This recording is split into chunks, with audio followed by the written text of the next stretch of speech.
Next na pupuntahan naman natin ay ang Teresa Flores Balut and Salted Egg Store, na kilala din bilang the original Flores Balut Industry.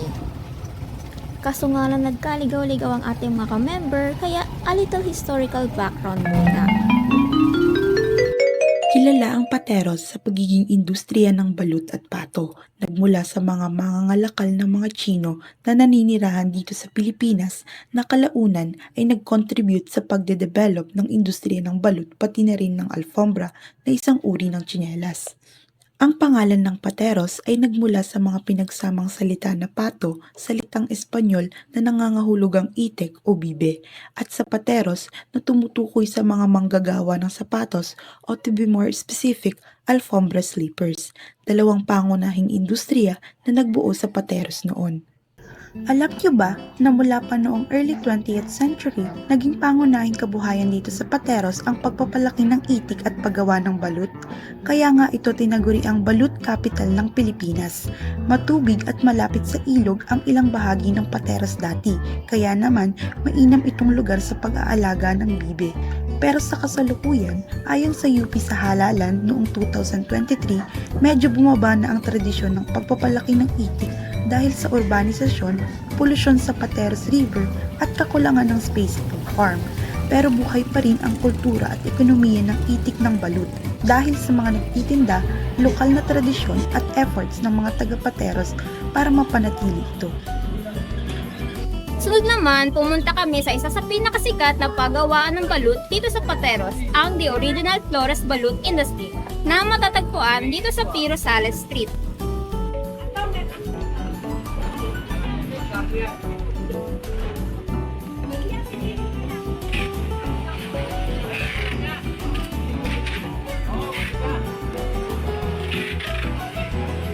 Ako si Maria Divina Bonavite. So, nalaman po namin yung yung store na po ito. Kasi po nakita po namin, pinicture po ito dun sa may puhunan, sa ABS-CBN. Nag-background research po kami dun. Galing mo. Opo, Sige. syempre. Si Ma'am Tere, nakita nyo. Opo. Yun yung may-ari. Oh. Siya yun. Ako, yung tindera niya dito. Medyo kaliwang kami. Ganun. Yun. Bilang isa po sa makilala nagtitinda at gumagawa ng balot dito sa Pateros, nais po sana namin marinig anong kwento ng pamilya nyo at pati na rin po yung proseso ng paggawa ng at kalaga nito sa Minana lugar. niya to. Minana po. Minana niya to. Apo. Kasi yung kanyang auntie, siya talaga yung nagbabalatan. Lumang proseso pa. Yung taong. Yung lumang proseso ng pagbabalot. Yung merong Ipa. Yung kasi incubator na kami. Ah. Pero minana niya to. Na tinuloy niya lang. Ibig sabihin na inherit niya lang talaga. Na inlano lang siya. Ilang years na daw sininang mo? More than 20? 10? More than 10? more than 20, 30 na. Ilan taon na siya? Basta continuous nung niya. O yun, more than Continuous 30. ng mga lahi niya. More than 30 years. Grabe, legacy na po Ano pala pa ng to? family. Ano pa to? Hindi pa to ganito. Hindi pa yung roll up. Yung luma ba? Yung kahoy na isinasara. Gano'n. Talagang dito na nakikita. So, gano'n na po kayo katagal magbenta ng Okay po. So, ano po yung proseso niyo po ng paggawa ng balot ngayon? Okay. Mo ngayon, ang ginagawa niya, si ma'am, may mga katay-up siyang mag-itik. Nasa kanya binibigay yung mga egg ng duck. Okay. And then, ang gagawin namin yun, nakahiwalay din yung gagawin maalat, gagawin balot. Yung gagawin balot, papadala namin sa gawat, sa balutan ng munisipyo. Okay, ipapasok, ilalagay yun sa crate, papasok yun sa loob ng Okay, hindi ko na itutuloy sa malat. Then, ipapasok yun doon. After 10 days, sisilipin yun. Sisilipin yun kung ano yung magtutuloy na balot at yung hindi pwede. Nagiging penoy, abnoy, yun. Yung balot Okay. ng Ganon. Tapos, after na silawin para alisin yung mga hindi magiging balot, another 6-7 days, lalabas na yung balot natin magsila. So, napansin po namin ngayon, halos outsourced na kadalasan yung mga itlog ngayon. Kasi po kakauti na lang yung mga duck farm dito sa Pateros eh. Hindi po tulad ng dati na yung malinis mo yung river. Ayun po. So, pwede po ba namin malaman saan po nanggagaling yung mga itlog po na ginagawa niyong balot Okay. ngayon? nanggagaling yon sa mga katayap ni Mo. Ano ba si Ma'am? Yes po. May mga katayap siyang mag-iitik na minsan namumunulan siya. Para lahat ng itlog nun sa pinipigil. Okay, para ba siya nagpapalubag na? Halimbawa ako, mag-iitik ako.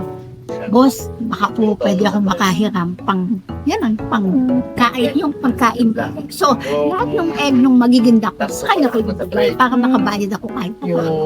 Marami siyang katayap, meron din sa Bagdang Rizal, meron siyang mga katayap na sa kanya lahat binibigay, egg kaya naman ako binibigay. So parang cooperation pala siya, no? Oo, maano naman siya, nagbibigay naman siya ng paluwang. Sa tingin niyo po, bakit po mahalaga pa rin po yung mapanatili pa rin yung paggawa ng balot dito sa Pateros? Pero kahit ngayon na po nagbabago na po yung paligid. Ganun. Oo nga. Kasi, kilala ang Pateros sa Balut Capital. At saka kahit nung araw, yun na yun eh. Ngayon nga, kami na lang ata, or konti, na kami na mismo naggagawa. Diyan sa bayan, halos rasyon na ang yung dadali na sa kanila ng balot, dadali na sa kanila maal, hindi nila ginagawa. Kami talaga naggagawa. Kaya wala na, masipag kasi itong boss ko eh. Talaga naghahanap siya ng mga eggs na pwede namin gawin. Hindi siya tumitigil na bibili siya or kukuha. Gusto niya yung siya nagagawa. Kasi kung mas-search nyo, pag nag-search kayo ng kung saan may magandang balot, may lalabas doon. Kayo nga po yung lumalabas sa search eh. Salamat. Oo, kasi ayun na yun eh. Talagang gusto niya, siya marunong niya magsilaw. Siya nagsisilaw. Pag kami may dumating na balot at sinabi ng magbabalot na, hindi pa yan pwede, kailangan isang araw pa. Babalutin namin nun. Lalagyan namin para wag mawala ang init. Tapos, sisilawin niya yung isa-isa para makakuha siya ng pwede. Pabusisi po talaga. Kung sakali man na hindi pwede, sasabihin namin sa buyer, ganito lang po, okay lang po ba? Pag pumayag, go. Pag hindi, Marami po kayo napapatrabaho dito sa pagbabalot nyo, ano? napapatrabaho. Ano Opo. naman? Ay, Oo, oo. nagkakaroon ng Oo. nagtitinda. Marami kami suke, bibili sa amin. Titinda nila. Okay po. Ano pong pakiramdam na yung pamilya po na ito yung isa po sa mga tanyag sa paggawa po ng ano? Tanyag. Tanyag po. Kasi po unang Popular. search po ito yung nawalabas Oo, eh. totoo. Siguro pa naman? masaya siya. Sa kami din natutuwa kasi kahit kami tindera lang, Opo. at least pag nakita na, Ate Nina, balot, maganda ba? O pag sabi kong, bibili, yung masaya, masarap ang pakiramdam na hindi kami napapahiya. Na pag nag-search sila, kami nakikitang magandang balot. Gusto nyo pong malaman or maalala ng mga tao tungkol po sa balot ng pamilyang ito? Di syempre, yung kwalidad, yung quality nun. Yung ganda, yung quality, yun ang magandang yun ang nakakatuwa kasi yun ang naaalala nila pag sinabi yung Tess Flores Hotel Egg Store. Yeah. Alright. Taste test. Ang init. Sobrang init din ito. Akala mo balot to eh. Penoy guys, Penoy. Balot. Yan. Pato. Walang kayo na tinaplasen. Itlog lang. Anak ko. Sarap. Time-lapse 20. Hindi. Makalat ako eh.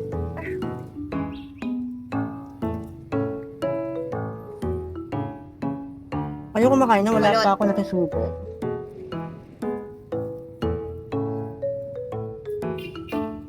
Mayaman to sa protein. Oo, yung balot.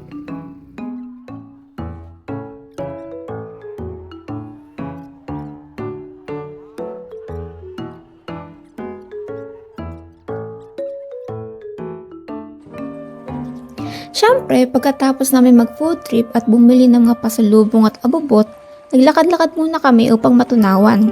Sa aming paglalakad, nakita namin ng ilog na dating malinis at mahalagang bahagi ng kabuhayan ng mga taga-Pateros. Ngunit ngayon ay hindi na maaring pag-alagaan ng mga itik. Sa kabila nito, nananatiling buhay ang kultura ng pagbabalot sa Pateros. Sa tulong ng mga vendor at mga pagawaan, nagpapatuloy ang isang tradisyong bumuo sa pagkakakilanlan ng lugar kahit nagbago na ang panahon. Ngunit kasabay ng pagpapatuloy na ito ang isang paalala. Ang kultura ay hindi lamang namamana, ito rin ay inaalagaan. Habang patuloy na nabubuhay ang tradisyon ng pagbabalot, nananatiling hamon ng pangangalaga sa kalikasan na minsang naging ugat ng kabuhayang ito. Sa huli, ang kwento ng Pateros ay hindi lamang tungkol sa nakaraan, kundi sa kung paano natin pipiliing pangalagaan ang parehong kultura at kalikasan para sa susunod na henerasyon.